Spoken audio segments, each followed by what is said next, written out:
Hello everyone, আশা করি আপনারা সবাই ভালো আছেন। আজকের এই ভিডিওটা আসলে তৈরি করা আপনাদের জন্য যারা এখনো ক্লাসে দেখানোর পরেও বুঝতে পারছেন না যে লং টেইল প্রো দিয়ে কিভাবে কিওয়ার্ড রিসার্চ করতে হবে। তো ক্লাসে আমি যেমন দেখেছি আপনি দুইটি ভাবে কিওয়ার্ড রিসার্চ করতে পারেন। প্রথমে গুগল অ্যাডওয়ার্ড টুল দিয়ে আপনার সার্চ ভলিউম এবং আমাদের যে কিওয়ার্ড প্যাটার্ন আছে বেস্ট এবং রিভিউ, এইটার মাধ্যমে আপনি ফিল্টার করে কিওয়ার্ড সিলেক্ট করে নিতে পারেন। তারপরে সেটার কম্পিটিশন অ্যানালাইসিস করার জন্য লং টেইল প্রো ব্যবহার করতে পারেন। আরেকটা আপনি সরাসরি করতে পারেন যে লং টেইল প্রোতেই আপনি কিওয়ার্ড রিসার্চ এবং কম্পিটিশন অ্যানালাইসিস দুইটাই করতে পারেন। তো যেহেতু আমরা সবাই লং টেইল প্রো সফটওয়্যারটি ব্যবহার করছি এবং আমি এই ভিডিও টিউটোরিয়ালে কমপ্লিটলি দেখাবো কিভাবে লং টেইল প্রো ব্যবহার করেই আপনি সম্পূর্ণ কিওয়ার্ড রিসার্চটা একেবারে প্রো একজন কিওয়ার্ড রিসার্চারের মতো করতে পারেন। আমরা এখন লং টেইল প্রোর ওয়েলকাম স্ক্রিনে আছি। এখান থেকে আমাদের কিওয়ার্ড রিসার্চটা আসলে শুরু করতে হবে। আপনি কিওয়ার্ড রিসার্চে ক্লিক করলে এই স্ক্রিনটা আসবে। এখান থেকে আমরা একটা প্রজেক্ট অ্যাড করব। ধরুন আমি প্রজেক্টটার নাম দিলাম হোম অ্যান্ড গার্ডেন টেস্ট। আমাদের ল্যাঙ্গুয়েজ ইংরেজি থাকবে, কান্ট্রি ইউনাইটেড স্টেট, যেহেতু আমরা কেবলমাত্র ইউনাইটেড স্টেটসের ট্রাফিক নিয়ে কাজ করব। সার্চ নেটওয়ার্ক অবশ্যই আমরা গুগল সিলেক্ট করব, ইনক্লুডস কিছু ইনক্লুড করা দরকার নাই। অ্যাডাল্ট আইডিয়া এটা, আমরা যদি অ্যাডাল্ট কিওয়ার্ড নিয়ে কাজ করব না সেহেতু আমরা এখানে এটা অবশ্যই সিলেক্ট করব না। এরপরে আমরা ক্রিয়েট ক্যাম্পেইন, মানে আমরা ক্যাম্পেইনটা ক্রিয়েট করলাম। এখন আমরা দেখতে পাচ্ছি যে ক্যাম্পেইনের এখানে একটা ব্ল্যাঙ্ক স্ক্রিন এসেছে। এখানে আমাদেরকে সিড কিওয়ার্ড অ্যাড করতে হবে। সিড কিওয়ার্ড হচ্ছে আমরা যে প্রোডাক্ট নিয়ে কাজ করব সেই প্রোডাক্টগুলা নাম এখানে দিতে হবে। আমি ক্লাসে আপনাদেরকে অনেকবার বলেছি যে কিওয়ার্ড রিসার্চ করার আগে আমরা যেটা করব প্রতিটা ক্যাটাগরির সাব ক্যাটাগরি এবং লাস্ট ক্যাটাগরির অবশ্যই একটা লিস্টিং তৈরি করে নিব। তাহলে আমাদের কিওয়ার্ড রিসার্চটা কাজটা করার জন্য অনেক সহজ হয়ে যাবে। যেমন আমি হোম গার্ডেন এবং টুলস এখানে যতগুলো প্রোডাক্ট পাওয়া যায় তার একটা ডিটেইল একটা এক্সেল ফাইল আমি তৈরি করে নিয়েছি এবং এখান থেকে আমি প্রত্যেকটা প্রোডাক্টের নাম নিয়ে কিওয়ার্ড রিসার্চ করব এবং দেখবেন এটা আমাদের জন্য কতটা সোজা করে দেয়। আমি শেষের দিক থেকে আসি। এখান থেকে আমাদেরকে যেটা করতে হবে, আমরা যে প্রোডাক্টটা নিয়ে কাজ করতে চাই সেই প্রোডাক্টটা নিয়ে আমাদেরকে সার্চ করতে হবে লং টেল প্রোর মাধ্যমে। তো আমরা এখান থেকে প্রোডাক্ট টাইপ সিলেক্ট করি, কোনো একটা প্রোডাক্ট টাইপ। আমরা যে প্রোডাক্টগুলো নিয়ে কাজ করতে চাই সেই প্রোডাক্টগুলোকে আমরা এখান থেকে কপি করব এবং সেটা লং টেল প্রোতে নিয়ে পেস্ট করব। ধরুন আমি এখানে এই পণ্যগুলো নিয়ে কাজ করতে চাই, এখানে আমি মাত্র কপি করব এবং এখানে পেস্ট করব। আপনারা দেখতে পাচ্ছেন এখানে প্রোডাক্টের নামগুলো যুক্ত হয়ে গেছে। এখন এখানে কয়েকটি অপশন আছে, ইনক্লুড এবং এক্সক্লুড। ইনক্লুড হচ্ছে এই কিওয়ার্ডের সাথে কোন ধরনের প্যাটার্ন থাকলে সে আমাদেরকে শো করবে। তো আমি আগেই বলেছি এখানে আমরা বেস্ট কমা রিভিউ, মানে এই দুইটা প্যাটার্ন যদি থাকে তাহলেই সে আমাদেরকে কিওয়ার্ডটা শো করবে। আমি প্রতিটাতে এভাবে পেস্ট করে দিব, মানে প্রত্যেকটা সিট কিওয়ার্ডের সাথেই সে এই এক্সট্রা কিওয়ার্ড প্যাটার্নটা যুক্ত করেই আমাদের জন্য কিওয়ার্ড রিসার্চ করবে। এখানে আমাদের আসলে কোনো কিছু নির্বাচন করা দরকার নেই। আমরা অ্যাপ্লাই ফিল্টারে ক্লিক করব। এখান থেকে অ্যাভারেজ লোকাল সার্চ আমরা বলেছি 1500 থেকে 5000 পর্যন্ত কাজ করব। তবে যারা নতুন তারা 1200 বা 1000 দিয়েও শুরু করতে পারেন। প্রথম প্রজেক্টটাতে একটু কম টাকা আসলেও আপনি অনেক কম কম্পিটিশনেই সফলতার জায়গাটাতে যেতে পারবেন। সো আমরা এখান থেকে 1000 এবং ম্যাক্সিমাম আমরা 5000 নির্বাচন করছি এবং আমাদেরকে এরপরে জেনারেট কিওয়ার্ডসে ক্লিক করতে হবে। ক্লিক করার পরে আপনার ইন্টারনেটের গতির উপরে নির্ভর করে সফটওয়্যারটি কিছু সময় নেবে এবং এরপরই আপনার কাঙ্ক্ষিত কিওয়ার্ডগুলো সে প্রদর্শন করবে। একটু আমাদেরকে ধৈর্য সহকারে অপেক্ষা করতে হবে। ও প্রতিটা কিওয়ার্ড গুগল অ্যাডওয়ার্ড কিওয়ার্ড টুলের মাধ্যমে সার্চ করবে এবং নির্দিষ্ট ফিল্টার অনুযায়ী আমাদেরকে এখানে এনে শো করবে। এখানে আমরা দেখতে পাচ্ছি কিছু কিওয়ার্ড এখানে অলরেডি চলে এসেছে, যেগুলোর আমরা দেখতে পাচ্ছি লোকাল সার্চ ভলিউম কত এবং আহ, এর কেসি কত। এখানে ক্লিক করলেই দেখা যাবে আমাদের আসলে এখানে লোকাল সার্চ ভলিউমটাই কেবলমাত্র দরকার। তো আমরা অপেক্ষা করি পুরো কিওয়ার্ডের লিস্টটা আসা পর্যন্ত। আমরা দেখতে পাচ্ছি ফিল্টার করে সে কয়েকটা কিওয়ার্ড যে আমাদের যেই ক্রাইটেরিয়ার মধ্যে পড়ে এখানে সে শো করছে। সো এই কিওয়ার্ডগুলো দিয়ে আমাদের এখন কম্পিটিশন অ্যানালাইসিস করতে হবে এই কিওয়ার্ডগুলো কতটা কম্পিটিটিভ। আমরা প্রথমেই বেস ড্রিল এটা আপনি দুইভাবে দেখতে পারেন। এখান থেকে ক্যালকুলেট করে দেখতে পারেন। ক্যালকুলেট বাটনে ক্লিক করলেই এটা অ্যাভারেজ কেসি কত সেটা শো করবে একটু সময় নিয়ে, কিন্তু আমরা ওটার জন্য অপেক্ষা না করে আমি যেটা করি, বেস ড্রিল এখানে ক্লিক করলেই ডিটেইল ম্যাট্রিক্সটা একবারে ওপেন হয়ে যায়। সো এখানে আমরা দেখতে পাচ্ছি এই কিওয়ার্ডটার অ্যাভারেজ কেসি হচ্ছে 37। তো কোনো কিওয়ার্ডের ক্ষেত্রে যদি অ্যাভারেজ কিওয়ার্ড কম্পিটিটিভনেস যদি 30-এর নিচে হয় তাহলেই আমরা কেবল কাজ করি। অন্য অন্য ম্যাট্রিক্সগুলো চেক করি। যেহেতু এটা 30-এর নিচে নয়, 37, সেহেতু এটা আমরা অ্যাভয়েড করব। কিওয়ার্ড রিসার্চের আগের জায়গাটাতে ফিরে যেতে আমরা আবার কিওয়ার্ড রিসার্চে ক্লিক করলাম, আমরা আগের কিওয়ার্ডে ফিরে এসেছি। আমরা এখানে দেখতে পাচ্ছি সেকেন্ড কিওয়ার্ড হিসেবে বেস্ট ইম্প্যাক্ট ড্রাইভার আছে। আমরা বেস্ট ইম্প্যাক্ট ড্রাইভারের কম্পিটিশনটা অ্যানালাইসিস করে আসব। আমরা দেখতে পাচ্ছি এখানে অ্যাভারেজ কিওয়ার্ড কম্পিটিটিভনেস একটা কিওয়ার্ড, বেস্ট ইম্প্যাক্ট ড্রাইভার, এটার কম্পিটিটিভনেস হচ্ছে 28। তার মানে আমরা অন্যান্য যে টেস্টগুলো আছে সেটা আমরা দেখতে পারি। প্রথমে এখানে দেখতে হবে ইউআরএলে আমরা দুইটা জিনিস দেখব। একটা হচ্ছে কোনো 2-এর বা 3-এর অধিক রুট ডোমেন আছে কিনা। যদি 3-এর অধিক রুট ডোমেন থাকে তাহলে আমরা সেটাকে অ্যাভয়েড করার চেষ্টা করব। আমরা এখানে দেখতে পাচ্ছি এখানে একটাও রুট ডোমেন নাই, তার মানে আমাদের রুট ডোমেন টেস্টে এটা মোটামুটি পাস। এখন আমাদের আরেকটা জিনিস দেখতে হবে এখানে 3-এর অধিক ই কমার্স সাইট আছে কিনা। যদি 3-এর অধিক ই কমার্স সাইট থাকে তাহলে আমরা সেই কিওয়ার্ডটাকে সাধারণত অ্যাভয়েড করব। তো আমি এখানে দেখতে পাচ্ছি amazon.com ছাড়া আর কোনো ই কমার্স সাইট এখানে নেই। সো আমাদের ই কমার্স টেস্টে এটা মোটামুটি পাস। এরপরে আমাদের এখানে দেখতে হবে যে উইক সাইট আছে কিনা, দুর্বল কোনো সাইট আছে কিনা। আমি দেখতে পাচ্ছি এখানে একটা ইউটিউবের ভিডিও আছে। ইউটিউবের ভিডিওটা অবশ্যই দুর্বল একটা Hey man, this is site Oz হিসেবে 2 আমরা o'clock. বলি। So I'm trying. এটাকে আমরা এই টেস্টে পাস হিসেবে ধরতে পারি। আমি আরেকটা সাইট এখানে দেখছি flipboard.com। flipboard.com আসলে ইউজার জেনারেটেড কন্টেন্ট দিয়ে তৈরি। ফ্লিপবোর্ড নিজে কোনো কন্টেন্ট সাধারণত পাবলিশ করে না, আপনার আমার মতো ইউজাররাই এখানে কন্টেন্ট পাবলিশ করে। তো আমি এখানে দেখতে পাচ্ছি ফ্লিপবোর্ডের এখানে বেশ কিছু লিঙ্ক আছে, আমাজনের অ্যাফিলিয়েট লিঙ্ক। সো কোনো একজন ইউজার এটা সেট আপ করেছেন। সো এটাকে আমরা উইক সাইট হিসেবে ধরতে পারি। সো আমরা এখানে দেখতে পাচ্ছি উইক সাইট টেস্টে এই কিওয়ার্ডটা মোটামুটি একটা ভালো পজিটিভ জিনিস আমাদেরকে শো করছে। এরপরে আমরা যাব হচ্ছে টাইটেল টেস্টে। টাইটেল টেস্টে দেখব আমরা আমরা যে কিওয়ার্ডটা টার্গেট করছি এই কিওয়ার্ডটা মোর দ্যান 3 সাইট ব্যবহার যদি না করে তাহলে আমাদের জন্য সেটা পজিটিভ দিক। আমরা দেখতে পাচ্ছি যে সে এক্স্যাক্টলি প্রথম যে আছে সে কিওয়ার্ডটা ইউজ করেছে, দ্বিতীয়জন সে কিওয়ার্ডটা ইউজ করেছে, তৃতীয়জন ইউজ করেছে বাট সরাসরি না, মাঝখানে কর্ডলেস শব্দটা আছে। সো তারাও ইউজ করেছে। এটা ফেইলই ধরি আমরা, এটাও একটা ফেইল ধরি, এটাও ফেইল ধরি, এরাও ইউজ করেনি, এরাও ইউজ করেনি, এরাও ইউজ করেনি, মোট 5 জন মতো ইউজ করেনি। সো টাইটেল টেস্টেও আমরা দেখতে পাচ্ছি যে মোটামুটি এখানে আমরা পাস ধরে নিতে পারি। এরপরে আমাদেরকে আসতে হবে পেজ অথরিটি টেস্টে। পেজ অথরিটি টেস্টে আমাদেরকে দেখতে হবে মোর দ্যান 3 সাইট আমাদের 30-এর নিচে কিনা, মোর দ্যান 3। এবং আমি এখানে বলেছি সাধারণত একগুলোকে আমরা অ্যাভয়েড করার চেষ্টা করব। তো এখানে 1-3টা আছে, 3টা এককে অ্যাভয়েড করে আমরা 2টা দেখতে পাচ্ছি 30-এর নিচে আছে। সো এটা একটা পজিটিভ দিক। এবং একগুলো বেশিরভাগ ক্ষেত্রে ডাইনামিক। সো যদি ডাইনামিক না হয়ে থাকে, এটা যদি ফিক্সড রেজাল্ট হয়ে থাকে তাহলে এটার পেজ অথরিটি টেস্টে মোটামুটি পাস। প্রথম 5টাতে 2টাতে 10-এর নিচে থাকতে হবে জুস পেজ। আমরা দেখতে পাচ্ছি এই টেস্টও পাস এবং টোটালি মাত্র সর্বোচ্চ ব্যাকলিঙ্ক আছে হচ্ছে 20টা এবং দ্বিতীয় যিনি এনার ব্যাকলিঙ্ক আছে হচ্ছে 14টা। এরপরে আমরা ডোমেন অথরিটি টেস্টে আসি। এটাই হচ্ছে সবচেয়ে কঠিন টেস্ট। আমি এখানে দেখতে পাচ্ছি মাত্র একটা রুট ডোমেন আছে ডোমেন অথরিটিতে 30-এর নিচে। সো ডোমেন অথরিটি টেস্টে আমরা ফেল, পিআর টেস্টে আমরা পাস, সাইট টেস্টে আমরা ফেল।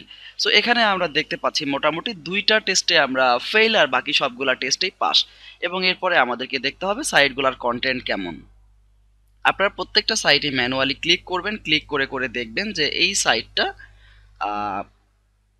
কি পরিমাণ কন্টেন্ট প্রত্যেকটা ওয়েবসাইটে রয়েছে এই কিওয়ার্ডের উপরে ভিত্তি করে, এবং সেটার উপরে দেখে আপনি বুঝতে Hey man, পারবেন this যে is Oz আপনার 2 o'clock. I'm Dwayne, this is content Mike. যে G'day guys. This is part 3 of our comparison between the Bosch, DeWalt. শক্তিশালী হতে হবে এবং আপনি কতটা সহজেই তাদেরকে র‍্যাঙ্ক করতে পারবেন।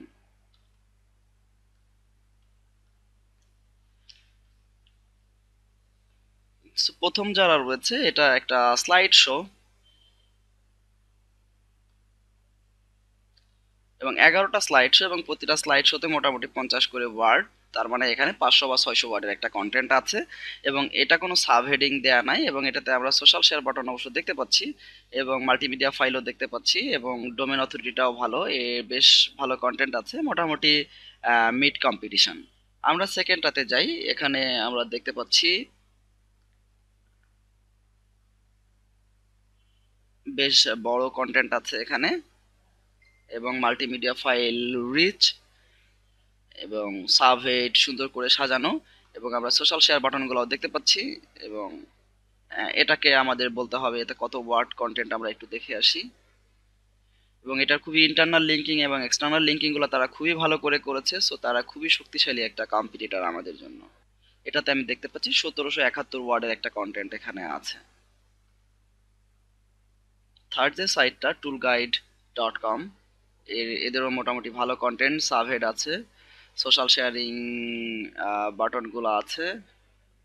এটা অবশ্য সোশ্যাল শেয়ার না, এটা তাদের সোশ্যাল অ্যাকাউন্টগুলো, শেয়ারিং বাটন আমি দেখতে পাচ্ছি না। তবে কন্টেন্টটা তাদের অনেক বড় এবং দেখতে ভিজুয়ালটা অনেক সুন্দর, ইউজার ফ্রেন্ডলি। তাদের এই বিশাল কন্টেন্টটা মোটামুটি 6000 ওয়ার্ডের। সো আমাদেরকে তার এই সাইটটার সাথে কম্পিট করতে গেলে বেশ ভুগতে হবে। এরপরে আমি ই কমার্স সাইটে কোনো ডাইনামিক কন্টেন্ট নেই। এরপরে আমি দেখতে পাচ্ছি আরেকটা সাইট, এখানেও বেশ ভালো অনেকগুলো স্লাইডে অনেক বড় কন্টেন্টই মনে হচ্ছে। এরপর একটা ইউটিউব ভিডিও, সেখানে খুব একটা কন্টেন্ট নেই। এরপরে আমরা দেখতে পাচ্ছি consumersearch.com, এখানে কন্টেন্টটাও বেশ বড় এবং সাবহেড সহকারে সুন্দর করে সাজানো, অলমোস্ট 1000 ওয়ার্ডের একটা কন্টেন্ট এখানে আছে। তবে আমরা দেখতে পাচ্ছি এখানে কোনো ছবি নেই, এটা এই সাইটটার একটা নেতিবাচক দিক। এরপর আমি বলেছি ফ্লিপবোর্ডটা আসলে ইউজার জেনারেটেড কন্টেন্ট দিয়ে তৈরি করা, এখানে কোনো একজন অ্যাফিলিয়েট মার্কেটার এটা তৈরি করেছে, যেটাকে আমরা বলি প্যারাসাইট স্ট্র্যাটেজি। সো এটাও মূলত আমরা একটা দুর্বল সাইট হিসেবে ধরতে পারি বা ধরেছি। এরপরের যে সাইটটা আমরা দেখছি সেটাও মোটামুটি কন্টেন্ট রিচই মনে হচ্ছে, মাল্টিমিডিয়া ফাইল আছে, সোশ্যাল শেয়ারিং বাটন আছে এবং ইউজাররাও ভালো কমেন্ট করেছে। এবং আমরা লাস্ট সাইট যেটা সেটা দেখি, ইম্প্যাক্ট ড্রাইভার রেটিং। এটা জাস্ট একটা টেবিল দিয়ে রেখেছে, এটা খুব বেশি গুরুত্বপূর্ণ না। তো অন পেজ দেখে আমাদের যেটা বুঝতে পারলাম, আমরা 5 থেকে 6টা সাইট খুবই শক্তিশালী এবং তাদের সাথে কম্পিট করতে গেলে আমাদের কন্টেন্টে খুবই ভালোভাবে গুরুত্ব দিতে হবে। সো এটা হচ্ছে এদের রেপুটেশন ফ্যাক্টর। রেপুটেশন ফ্যাক্টর দেখে আমরা যেটা বুঝছি, রেপুটেশন ফ্যাক্টরে আমরা কোনো রকমে যদি 100-তে আমাকে মার্ক দিতে বলা হয়, এটা রেপুটেশন ফ্যাক্টরে 100 থেকে 70 এবং অন পেজ ফ্যাক্টরে ওরকম 100 থেকে 70। সো অ্যাভারেজ স্কোর হচ্ছে 100-তে 70। সো আমরা মোটামুটি এটাকে সমস্ত কিছু মিট করলেও একটু অ্যাভয়েড করার চেষ্টা করব আপাতত, কারণ এর চেয়েও ভালো কিওয়ার্ড যে পাওয়া যাবে না তা আমরা এখনই বলছি না, এর চেয়ে ভালো কিওয়ার্ড পাওয়া সম্ভব। তবে এটা লিস্টে রেখে দেওয়া উচিত, যদি অন্য কোনো কিওয়ার্ডগুলো আমরা না পাই তাহলে এটা নিয়ে কাজ করা, চিন্তা করা পরবর্তীতে যেতে পারে। আমরা আগের জায়গাটাতে ফিরে আসি, এরপরে যে কিওয়ার্ডটা আমরা দেখতে পাচ্ছি এই কিওয়ার্ডটা হচ্ছে বেস্ট সার্কুলার স। বেস্ট সার্কুলার সটার আমরা কম্পিটিশনটা দেখে আসি। আমি এটা দেখতে পাচ্ছি এটার কেসি হচ্ছে 33। আমরা এটা ফার্দার আর দেখবো না, আমরা পরবর্তী চলে যাব বেস্ট মিটার স। এটার কেসি আমরা দেখতে পাচ্ছি 31। সো এটা আমরা দেখবো না, আমরা পরবর্তী চলে যাই বেস্ট টেবিল স। এটার অ্যাভারেজ কেসিও 31, সো এটা আমরা দেখবো না। এরপরে চলে যাই আমরা বেস্ট পোর্টেবল টেবিল স। এটার কেসি আমরা দেখতে পাচ্ছি 28। এটা ডোমেন অথরিটি দেখে আসি, ডোমেন অথরিটি মাত্র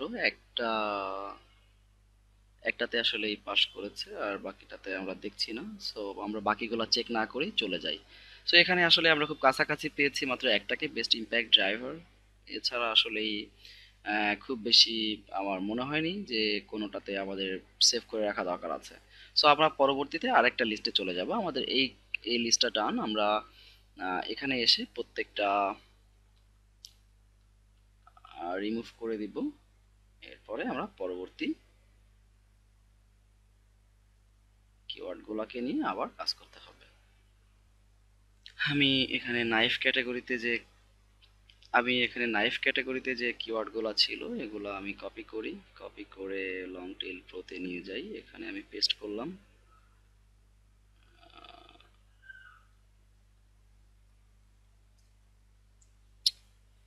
এখানে আমরা আগের বারের মতো পেস্ট এবং রিভিউ যোগ করব প্রতিটাতেই।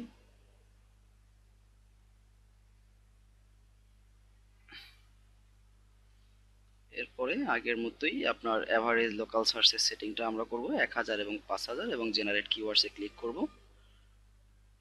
কিওয়ার্ড টুল আপনার ইন্টারনেটের গতির উপরে নির্ভর করে সময় নেবে এবং এখানে কিওয়ার্ডগুলো শো করতে থাকবে। এখানে আমরা দেখতে পাচ্ছি আমাদের দেয়া সিট কিওয়ার্ডের উপরে নির্ভর করে লং টেইল প্রো আমাদেরকে অনেকগুলো কিওয়ার্ড সাজেস্ট করছে। এখানে আমরা প্রথম যে কিওয়ার্ডটা দেখছি বেস্ট হান্টিং নাইফ, আমরা দেখি হান্টিং নাইফটার কম্পিটিশনের কি অবস্থা। আমরা দেখছি এটা 1900 সার্চ ভলিউম আছে। ও, এটা বেশ ভালো একটা কিওয়ার্ড মনে হচ্ছে। এটা মাত্র 23 কেসি। তার আগে একটু এটা অ্যাভারেজ প্রাইসটা আমাজনে দেখে আসি। হান্টিং নাইফ, আসলে নাইফ মানুষ কত দিয়ে কিনে। এটার অ্যাভারেজ হচ্ছে 35 থেকে 90, 50 থেকে 34 থেকে 119, 37, 51 থেকে 133।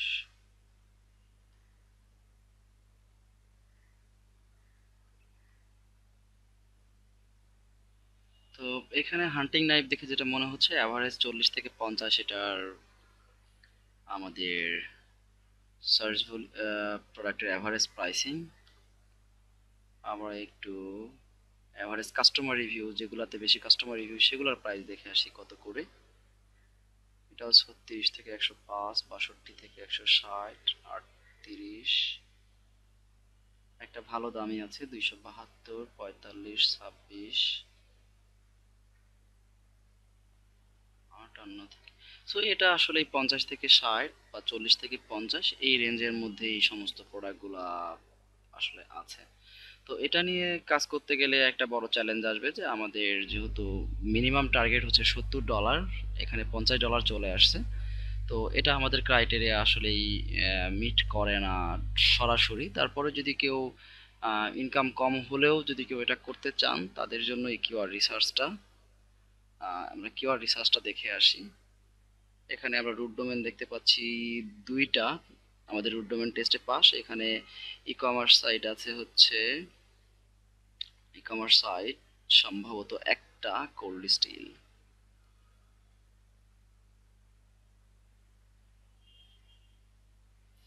একটা ই-কমার্স সাইট আছে, আমাদের ই-কমার্স টেস্টে এটা পাস। আমরা যদি টাইটেলগুলা দেখি, টাইটেলগুলা দেখলে সরাসরি এটাতে ইউজ করেনি তারা,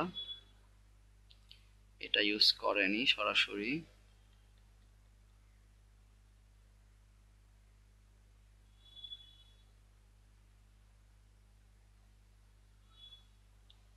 সরাসরি 3 জন ইউজ করেনি। সো টাইটেল টেস্টে মোটামুটি পাস, খুব ভালো যে তা না, বাট মোটামুটি পাস। আমরা পেজ অথরিটি টেস্টে দেখি 30-এর নিচে কারা আছে। 30-এর নিচে 1, 2, 3, 4। আমরা 4টা দেখছি। যদি 4টা পেজ অথরিটি 30-এর নিচে থাকে আমরা পেজ অথরিটি টেস্টে সেটাকে উত্তীর্ণ বলে ধরে নিতে পারি। এরপরে আমরা দেখব জুস পেজ টেস্ট একমাত্র একজন যে ব্যক্তির সর্বোচ্চ ব্যাকলিঙ্ক আছে সেটা হচ্ছে 53, বাকি সব হচ্ছে 10-এর নিচে। সো খুব ভালোভাবে আমাদের জুস পেজ টেস্টে পাস হয়ে গেল। এরপরে আমরা ডোমেইন টেস্টটা দেখি। আমরা 30-এর নিচে দেখতে পাচ্ছি 1, 2, 3টা ডোমেন আমরা দেখতে পাচ্ছি। যদি 2টা ডোমেন থাকে তাহলে আমরা সেটা ধরে নিই ডোমেন অথরিটি টেস্টে পাস। এখানে 3টা ডোমেন আছে, আমরা ডোমেন অথরিটি টেস্টে এটাকে পাস বলে ধরে নিচ্ছি। এরপরে আমাদের নো পেয়ার বা জিরো, 1, 2, 3, 4, 5টাতে আমরা নো পেয়ার বা জিরো পেয়ার দেখছি। সো এটাতে আমাদের পাস।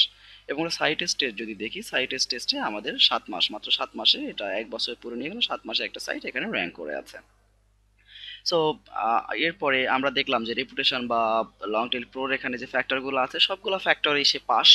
শুধুমাত্র যে প্রোডাক্টের প্রাইসিংটা কম। যদি কেউ এই সাইটে এটা নিয়ে কাজ করে তাহলে সে যেটা হবে যে র্যাঙ্ক করতে পারবে মোটামুটি খুব সহজেই, কিন্তু আপনার ইনকামটা একটু কম আসবে। অন্য আমাদের যে এক্সপেক্টেড থাকে 400 থেকে 500, এত আসবে না, হয়তো $200 থেকে $300 এই কিওয়ার্ডটা নিয়ে ইনকাম করা সম্ভব। আর কন্টেন্ট যদি এক্সেপশনালি ভালো হয় তাহলে ইনকাম আরো বেশি হবে।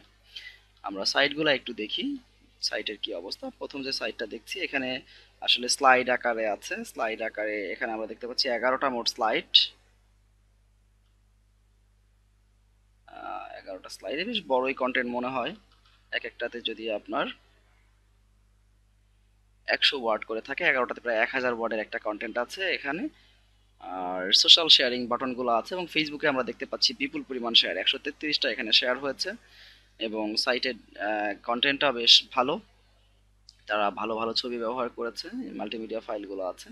এরপরে যেটা আমরা দেখছি একটা নিশ সাইট আমরা দেখতে পাচ্ছি hunterblades.com, এবং হান্টার ব্লেডস এখানে খুবই সুন্দর কিছু ভিডিও ইউজ করেছে, মাল্টিমিডিয়া ফাইল ইউজ করেছে, সাবহেড ইউজ করেছে, সুন্দর সুন্দর কন্টেন্ট ব্যবহার করেছে। এবং কন্টেন্টটাও বেশ বড়ই মনে হচ্ছে আমার কাছে। এবং সবচেয়ে গুরুত্বপূর্ণ এখানে একটা তারা কম্পারিজন টেবিল ইউজ করেছে, যেটা কনভার্সনের জন্য বেশ ভালো কাজে দেয়। আমরা এটা দেখতে পাচ্ছি এই সাইটটা 1900 ওয়ার্ডের একটা কন্টেন্ট এখানে রয়েছে। এরপর আসলে আমাজন, এরপর আরেকটা ই কমার্স সাইট কোল্ড স্ট্রিট। এরপরে আমাদের হচ্ছে outdoorlife.com নামে যে সাইটটা, এটার একটা ব্লগ পোস্ট। তো এটার ব্লগ পোস্টটা বেশ বড় মনে হচ্ছে, মাল্টিমিডিয়া ফাইল আছে, সুন্দর করে ফরম্যাটিংটা করা এবং কন্টেন্টটাও বেশ বড়, সোশ্যাল শেয়ারিং বাটন আছে এবং সোশ্যালি ভালো শেয়ারও হয়েছে মনে হচ্ছে। এখানে দেখাচ্ছে 20।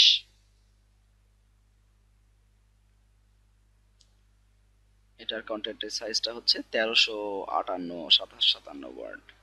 এরপরে যে সাইটটা রয়েছে sogknives.com, এটাতে খুব একটা কন্টেন্ট নেই, সো এটা আমাদের বিগ ডিল হবে না, এটাকে ফেলে দেয়া। এরপরে যেটা রয়েছে আরেকটা নিশ সাইট আমরা দেখতে পাচ্ছি নাইফ ওয়ার্কস ব্লগ। এটাও বেশ মাল্টিমিডিয়া ফাইল আছে, সোশ্যাল শেয়ারিং বাটন আছে, সাব হেডিং দিয়ে করেছে, কিওয়ার্ড টার্গেটিংটা মোটামুটি ভালোই করেছে এবং কন্টেন্টটাও বেশ ভালো, সাইটটাও বেশ ক্লিন। সো ইউজার এক্সপিরিয়েন্স ভালো, ইউজার এক্সপিরিয়েন্স যে সমস্ত ওয়েবসাইটের ভালো, গুগল সমস্যা হয় সেই সমস্ত ওয়েবসাইটকে ভালো র্যাঙ্কিং দেয়। এখানে আমরা দেখতে পাচ্ছি 1756 ওয়ার্ড বা অলমোস্ট 2000 ওয়ার্ডের একটা কন্টেন্ট এখানে তারা করেছে। এরপরের সাইটটা আউটডোর লাইফের, এটা বেশ আউটডোর লাইফের একটা ভালো কন্টেন্ট। এরপরে নাইফ ডিপোর্ট ডট কম, এটাও বেশ বড় একটা কন্টেন্ট। তাদের একটা বড় কম্পারিজন চার্ট আছে, কম্পারিজন টেবিল আছে, ছবি আছে, সাবহেড আছে, সুন্দর করে তারা টার্গেটিং করেছে। সোশ্যাল শেয়ারিং বাটন নেই বা সোশ্যাল শেয়ারিং কি পরিমাণ আছে সেটা আমরা দেখতে পাচ্ছি না এখন। তো এটাও মোটামুটি ভালোই কন্টেন্ট আছে আমরা দেখতে পাচ্ছি। এরপরে যে লাস্ট সাইটটা, এটা একটা নিশ সাইট এবং এই নিশ সাইটটাতে অনেক বড় একটা কন্টেন্ট তারা দিয়েছে এবং আমার ধারণা এত বড় কন্টেন্টের কারণেই তারা মোটামুটি একটা ভালো র্যাঙ্কিং আমাজনে গুগলে অ্যাসিওর করতে পারছে। এটা 3800 ওয়ার্ডের একটা কন্টেন্ট, সো এই কিওয়ার্ডে যদি আমাদেরকে কম্পিট করতে হয় মোটামুটি 3000-4000 ওয়ার্ডের একটা কন্টেন্ট দিয়ে আমাদেরকে এখানে আসতে হবে। এবং সব মিলিয়ে যদি বলা হয় আমি অন পেজে এটাকে 100-র মধ্যে দিব এই কিওয়ার্ডকে 70, এবং অফ পেজে এটাকে 100-র মধ্যে দিব হচ্ছে 90। তো 70 আর 90 অ্যাভারেজে আমরা র্যাঙ্কিং হবে হচ্ছে 80। তো এই কিওয়ার্ডটা নিয়ে কাজ করা যেতে পারে। আহ, একটা পটেনশিয়াল কিওয়ার্ড ফাইনালি আমরা খুঁজে পেয়েছি বলা যায়।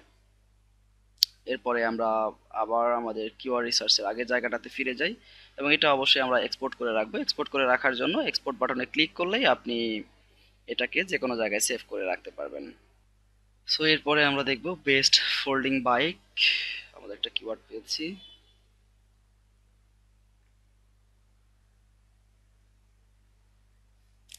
এটার কেসি আমরা দেখতে পাচ্ছি হচ্ছে 29 এবং এটার লোকাল সার্চ ভলিউম হচ্ছে 1600। আমরা যদি এখানে লক্ষ্য করি এখানে আমরা দেখতে পাচ্ছি মাত্র একটি ই কমার্স সাইট রয়েছে, complex.com ই কমার্স সাইটকে একটু দেখে আসি।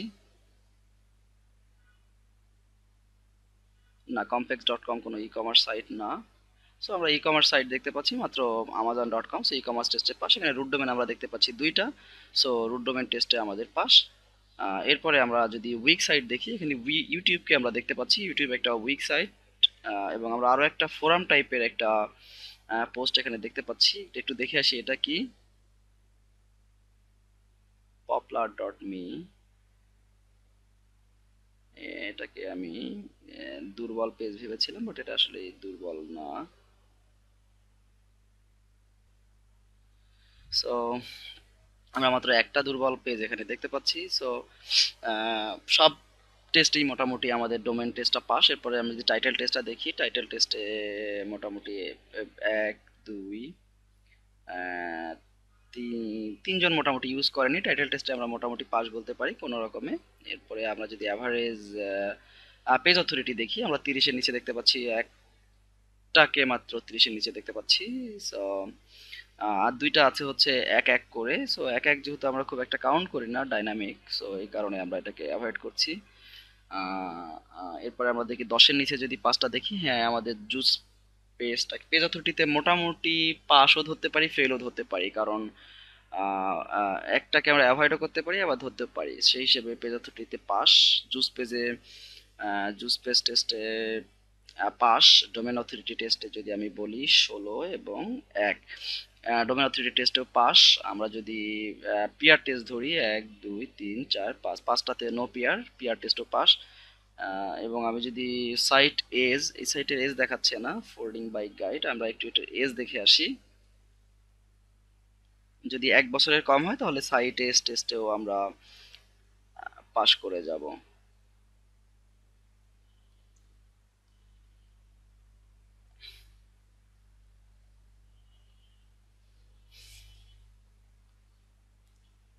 আমরা দেখতে পাচ্ছি এই সাইটটা ফেব্রুয়ারি, অর্থাৎ গত মাসে রেজিস্ট্রেশন হয়েছে, মাত্র 1 মাস আগে, এবং 1 মাসের মধ্যেই সে এই জায়গাটাতে র্যাঙ্ক করতে পেরেছে।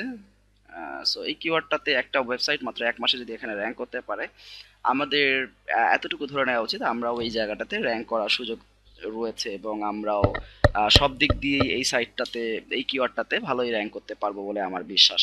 তো এখন আমাদের এই জায়গাটাতে সবগুলা টেস্টেই অলমোস্ট পাস, সবগুলা টেস্টেই পাস আমরা। এখন শুধুমাত্র আমরা দেখব যে এটার অন পেজের কি অবস্থা। তো আমরা অন পেজগুলো দেখে আসি। প্রথমে nycwheels.com, এটা বাইক সাইটের জন্য, বাইকগুলোর জন্য একটা বেশ ভালো সাইট। এখানে বেশ বড় আমি কন্টেন্ট দেখতে পাচ্ছি। Subhead, yes, social sharing button, এবং বেশ ভালোই সোশ্যাল শেয়ার মনে হচ্ছে। কন্টেন্টটাও বেশ ভালো, সুন্দর করে মাল্টিমিডিয়া ফাইল আছে।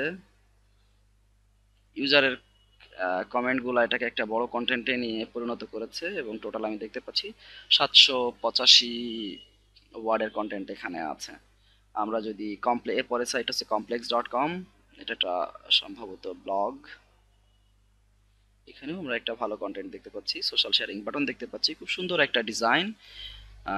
ইউজার এক্সপিরিয়েন্সটা খুবই পজিটিভ থাকে এটাতে, এবং ইউজার এক্সপিরিয়েন্স যদি পজিটিভ থাকে তাহলে গুগল সেটাকে খুবই গুরুত্ব দেয়। এটা, সো এটা একটা ভালো কম্পিটিটর আমাদের জন্য, এবং কন্টেন্টটাও বেশ বড়ই মনে হচ্ছে। আমি দেখতে পাচ্ছি এটা 729, 800, অলমোস্ট 800 ওয়ার্ডের একটা কন্টেন্ট। তো মোটামুটি একটা ভালো কন্টেন্ট। এবং এরপরে আছে ফোল্ডিং বাইক 20। ফোল্ডিং বাইক 20 এটা একটা নিশ সাইট, এবং এই নিশ সাইটটা কন্টেন্টটাও বেশ খুব ভালো বলা যাবে না, আহ, মোটামুটি। ও, ফোল্ডিং বাইক, লাকিলি আমার একটা ফোল্ডিং বাইক আছে, আমি এই ফোল্ডিং বাইকটার মালিক। আমি এটা $800, আমি যখন কিনেছিলাম তখন $800 ছিল দাম, এখন এটা কমে গেছে দেখছি $500। সো ইটস গুড, আমার একটা বাইক আছে, এবং মোটামুটি আমি পোটেনশিয়াল, এই কিওয়ার্ডটা সব দিক দিয়ে পোটেনশিয়াল মনে হচ্ছে, এবং আশা করা যায় এটা নিয়ে বেশ ভালো কাজ করা যাবে। এরপরের সাইটটা আমি দেখি।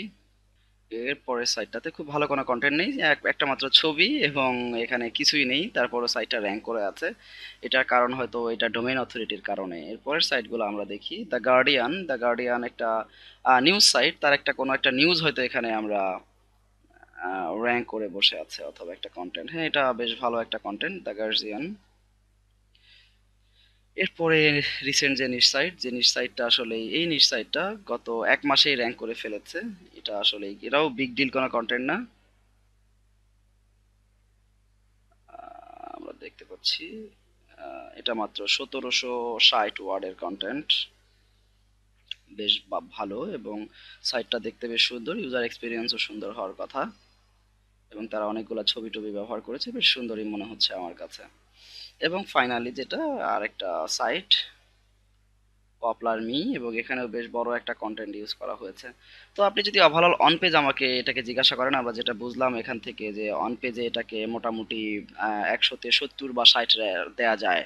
সো 100-তে 70 বা 60 যদি কোনো সাইটে অন পেজ গুলাতে হয়, সাধারণত সেটাকে তার চেয়ে ভালো কন্টেন্ট ডেভেলপ করার সুযোগ এখানে রয়েছে। খুবই এক্সট্রা অর্ডিনারি কোনো কন্টেন্ট আমি এই 10টা সাইটের মধ্যে দেখিনি। ইন টার্মস অফ সাইটের ডিজাইন, সাইটের মাল্টিমিডিয়া ফাইলস, সোশ্যাল শেয়ারিং, কন্টেন্টের স্ট্রাকচার, কোয়ালিটি, আমার কাছে কোনোটাই আহামরি কিছু মনে হয়নি। সো আমরা এর চেয়ে বেটার কন্টেন্ট ডেভেলপ অবশ্যই করতে পারি। এবং এখানে আপনার যে রেপুটেশন যে ফ্যাক্টরগুলো দেখছেন সবগুলাই আমাদের পক্ষে রয়েছে। সো এটা একটা খুবই ভালো কিওয়ার্ড, এবং এটার সার্চ ভলিউম খারাপ না, 1600। এবং ফোল্ডিং বাইকগুলোর দামও যদি আমি চিন্তা করি বেশ ভালো। ফোল্ডিং বাইকগুলো বেশ ভালো দামে বিক্রি হয়। আমাজনে এক একটা ফোল্ডিং বাইক 300, 400, 500 এরকম দাম। সাধারণত একটা ভালো ফোল্ডিং বাইক কিনতে গেলে 400-র উপরে যেতে হয়। আমি দেখতে পাচ্ছি এখানে ফোল্ডিং বাইক 109-এও আছে, কিন্তু এইগুলো আসলে যে বেস্ট সেলিং যেটা সেটা মাত্র 149। তো ভালো বাইকগুলোর দাম 300-র উপরে। এই যে এটা একটা দাহন, দাহন হচ্ছে ফোল্ডিং বাইকের সবচেয়ে বড় ব্র্যান্ড, এবং এদের প্রোডাক্টগুলোর দাম 300 থেকে 700, 800, 900 এরকম হয়ে থাকে। তো এটা একটা ভালো কিওয়ার্ড ফাইনালি আমরা খুঁজে পেয়েছি, এবং সহজেই এটা নিয়ে আমরা কাজ করতে পারি বলে আমার প্রাইমারি ইসে মনে হয়েছে। যদিও এরপরে আরো কিছু রিসার্চের দরকার রয়েছে, যে রিসার্চগুলো আমরা পরবর্তী ক্লাসে শিখবো। আপাতত আমরা এটা এভাবে সেভ করে রাখি। এটার কেসি 29, এটার সার্চ ভলিউম 1600, আমরা এটা সেভ করে রাখলাম। এরপরে আমরা আবার কিওয়ার্ড রিসার্চের আগের জায়গাটাতে ফিরে যাই। আমাদের পরবর্তী যে ইয়েগুলো রয়েছে সেগুলো আমরা এভাবে এক এক করে চেক করব। আমরা কিচেন নাইফ সেট দেখি, কমপ্লিট সেট যারা খুঁজবে তারা, এটা একটা নাইফ সেট এখানে দেখতে পাচ্ছি, এটা কেসি 34। সো আমরা এটা নিয়ে কাজ করব না। এরপরে পকেট নাইফ, সো এটা আমরা দেখছি, এটা নিয়ে বেশ এটার কেসি মাত্র 24 এবং search volume 1900, best pocket knife. Pocket knife গুলা আমি দাম দেখে আসি, পকেট নাইফ গুলার দাম কেমন। Pocket knife and folding knife এটাতে যদি আমি দেখি, এবং এখান থেকে নিউ অ্যান্ড পপুলার গুলার যদি আমি দেখি, এটার দাম আসলে খুবই কম। সো এটা নিয়ে আমাদের কাজ করা আসলে সুযোগ আছে বলে আমার মনে হয় না। আমরা এটাকে অ্যাভয়েড করে যাব। 24 হলো, আমাদের এটা কিছু করার নেই। ওকে, সো আমরা আরো একটা ব্যাচ শেষ করলাম। এরপরে আমাদের এভাবে যেভাবে করলাম আরো একটি আপনারা প্রজেক্ট খুলবেন। এভাবে নতুন নতুন প্রজেক্ট খুলে কিওয়ার্ড রিসার্চ করতে থাকবেন। লিস্টটা যদি আপনাদের কাছে থাকে, কিওয়ার্ড রিসার্চ করা আসলেই খুব কঠিন বলে আমি মনে করি না। ইনফ্যাক্ট গতকালকে রাতেই আমি মাত্র 4 থেকে 5 ঘন্টায় 50-এরও বেশি কিওয়ার্ড পেয়েছি এভাবে। সো আশা করি আপনারাও যখন কাজ করবেন তখন আহ, এর চেয়ে ভালো ভালো কিওয়ার্ড আপনারা খুঁজে পাবেন। আর যদি কোনো প্রশ্ন থাকে এই ভিডিওর নিচে কমেন্ট করলে আমি আপনাদের কাছে সেই প্রশ্নের উত্তরটা পৌঁছে দেওয়ার চেষ্টা করব। সবাই ভালো থাকবেন, সবাই কিওয়ার্ড রিসার্চ অনেক সুন্দরভাবে করুন। আপনাদের সবার সফলতা কামনা করছি।